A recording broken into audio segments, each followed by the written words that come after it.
We want to go now to Kansas Democratic Governor Laura Kelly. Good morning to you, Governor. Good morning to you. So, Governor, you are in a pretty unique position here. You are a twice elected Democratic governor of a pretty red state.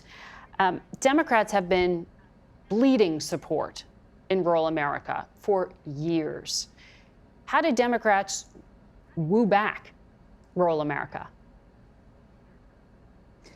Well, you just have to get out there and listen and then produce. You know, when you do that, you will see that you know, while we label everybody red or blue, the fact of the matter is here in Kansas, we're Kansans, and so you know, if you are a Democrat, but you share the values of most Kansans, you just need to get out there, talk with them, get them to know you, you to know them, and then they'll develop that trust and put it in you to run the state.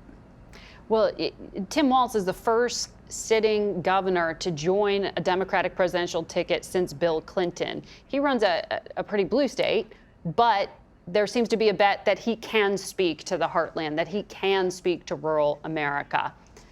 Do you think that's overstated? No, not at all. I mean, Tim Walz is the epitome of the Midwestern dad. You know, you could put him at any state fair, on any main street, and certainly in any Friday night football game in rural Kansas, and he would fit right in. I think we also need to remember that while Minnesota is a blue state, he represented in Congress for 12 years a very red section of Minnesota. So he understands rural Minnesota, he understands rural America, and I think that's one of the reasons that he's a huge asset to the Harris-Walz team. So your state was one of the first to put the issue of abortion on a state ballot, to leave it to the voters to decide, and those voters overwhelmingly rejected restrictions. So Democrats often point to your state as proof of concept that this is a galvanizing issue across party lines. But I found it interesting in interviews that you've said you try not to talk about abortion. Are Democrats miscalculating by putting it front and center?